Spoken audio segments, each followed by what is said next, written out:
Do you feel the vibes?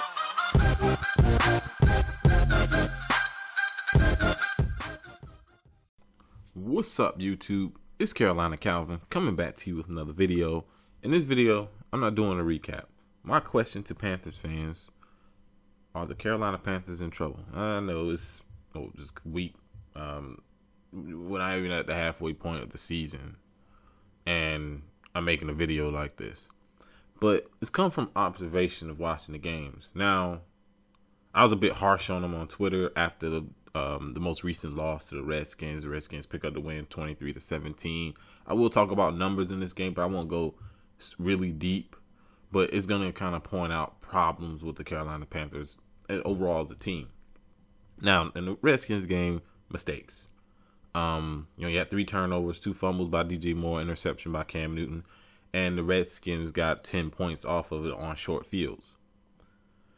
Alex Smith didn't play necessarily great. It's mostly dink and dunk. But the problem I found with the Carolina Panthers defense is they couldn't get off the field in that second half. The Panthers only had 3 possessions in the second half. One, they scored 3 points. The other, they scored a touchdown, 2-point conversion. And, of course, the last one of the game, which I will get to in a second.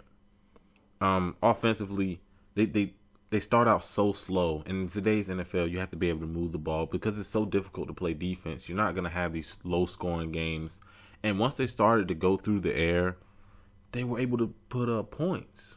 Once they got other guys involved, you could see Norv Turner, like the drive where they scored the touchdown, got the 2-point conversion. It was mostly nothing but throws, and it was effective.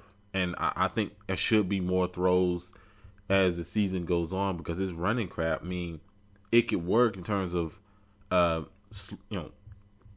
keeping the other team's offense off the field, really controlling the clock. But the way teams are scoring now, it doesn't matter. It doesn't matter because you got these teams. You look at it. You look at the Sunday night game, 40-43. The Chiefs, Patriots. Teams are going to put up points. These rules make sure they're going to put up points. And this defense isn't playing good football. It's so difficult to cover in the secondary, and the pass rush just isn't there. Now, I thought they had a better day in terms of getting pressure, but they really couldn't slow down the run when they really needed to, and the Redskins were able to pretty much dink and dunk down the field, burn up a lot of clock, and get points out of it. Now, I wouldn't say the defense was complete garbage like they were against the Giants. They were terrible against the Giants. That anemic Giants offense was able to put up 30 points. But they just couldn't get off the field in the second half. And you gotta give credit to the Panthers offense for able to get points on the few possessions that they did get in that second half. But you see problems. You see problems with the defense. It's mainly come from pass rush. I don't expect the secondary to be great. And the simple fact is, it's almost impossible to defend receivers in today's NFL. But the pass rush, looking into next year, they're gonna have to get some. They're gonna have to get some pass rushers because that is becoming one of the more important things in football because of how hard it is to cover in the secondary. Being able to get pressure on the quarterback. That's really the only way you can be a successful team now. Or unless you have an explosive offense. Like the Patriots. Chiefs do have pass rushers, but they do have an explosive offense. Got to have an explosive offense to be successful in this NFL. Also, a reason why I say that is because of schedule. And just what I've seen from them playing. Now, I brought up the Giants game. Defense was terrible. The offense struggled. They started to pick up the pace a little bit. Obviously, they won the game, scored 31 points. And it's like I said, just getting off to slow starts. But what they still have on the schedule, they still have Pittsburgh. They have the Eagles next week. You still got the Saints twice. You still got the Falcons again, which they struggled against the Falcons. Tampa Bay has been able to put up points on teams. So they still have a schedule. Even the Lions have been able to put up points on teams. Now, the Lions can't really stop the run, which is a problem, but they can put up points. And the Panthers have struggled with most of the teams this year in terms of any teams with any kind of confident passing game. Even teams with bad ones like the Giants. Giants passing game has not been good this season, but they had their highest point output against the Panthers. Also, now Torrey Smith stepped up in this game, but it's not a consistent thing. Devin Funchess stepped up. You know, he's actually played well. He made some tough catches. Christian McCaffrey, Greg Olsen came back and make a couple of plays. Should have made more if Cam looked his direction, but it's an ongoing problem. Part of it, goes to coaching. Ron Rivera is way too conservative.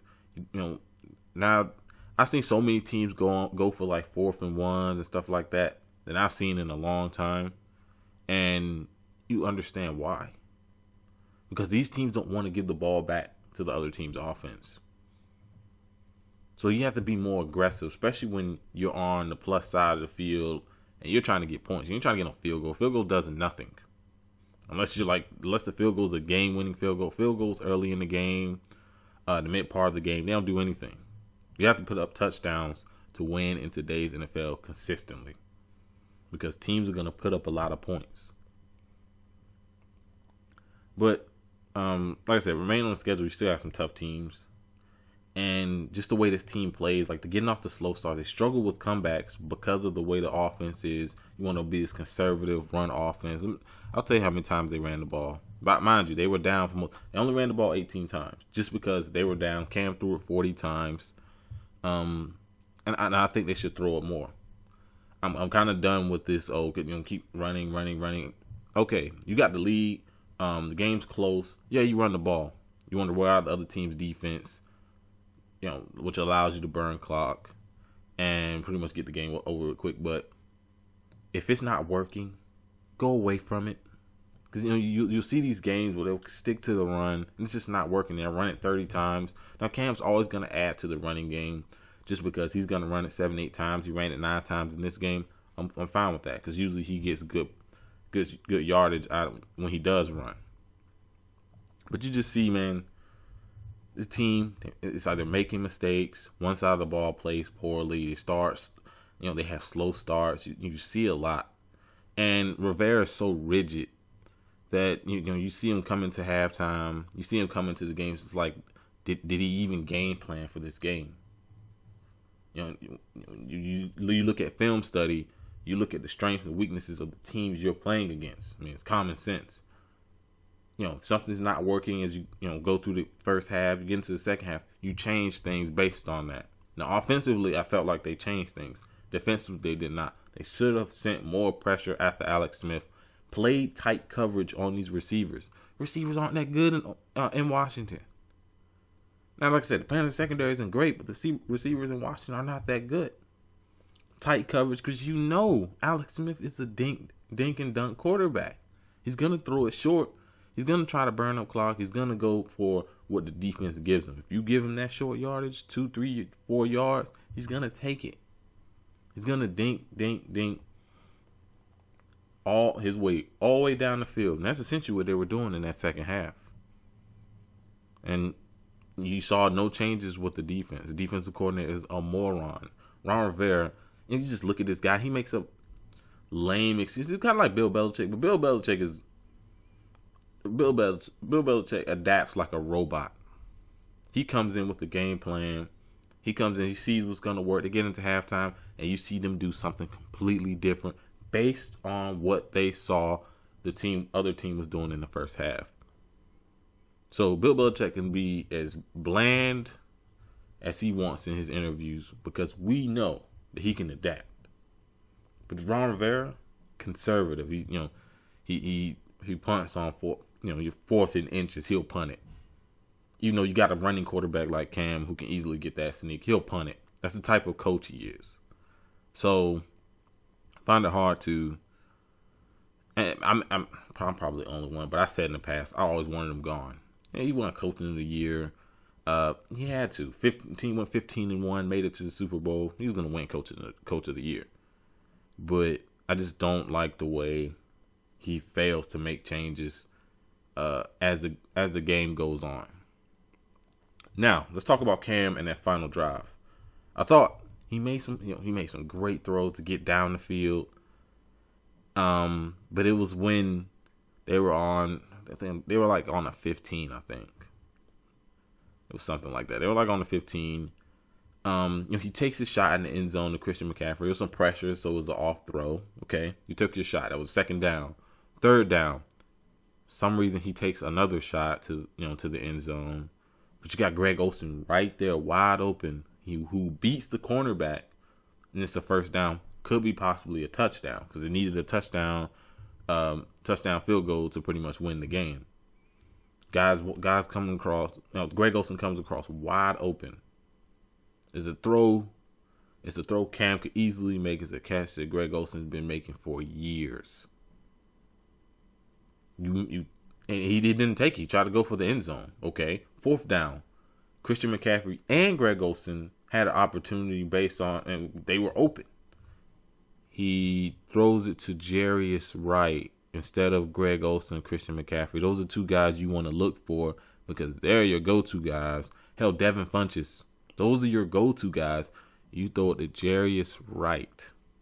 And it was Jarius Wright, you could argue he got held, but a lot of times they're not going to make that call at the end of the game. For one, it wasn't even that great of a throw. Maybe he gets back to it, but this decision-making by Cam was awful. You have people blame the coaches. Hell, I'll blame the coaches for most of the garbage that goes on with the Panthers in terms of defensive play calling, offensive play calling, game adjustments. I'll blame them for that. But those last couple of plays at the end of that game was all Cam Newton because he didn't check all his reads. He stared down the receiver, and the throws weren't great. They weren't great, and they weren't good decisions. There were other throws there. You still had two timeouts. He makes that throw to Greg Olsen. Let's say he just gets the first down. You have a timeout. Like, they were set up perfect to win that game. And Cam threw it away.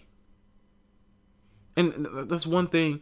The Panthers are terrible at the 2-minute drill. You see them going to halftime. You see it often. Terrible. They burn timeouts. They hike the ball at the end of the play clock. It's like they don't come prepared for a lot of these games. It's why they start slow. It's like penalties. I'll give them that. They don't commit really a lot of penalties. But in terms of rusty, they look rusty just about every week. I haven't seen a game yet where they really got off to a really hot start. Just because I don't know what they're doing in practice. But let me know what you think down in the comment section. Are the Panthers in trouble? And it's based on everything I said, scheduled, all that. If you like this video, hit that thumbs up button and subscribe. Thanks for watching.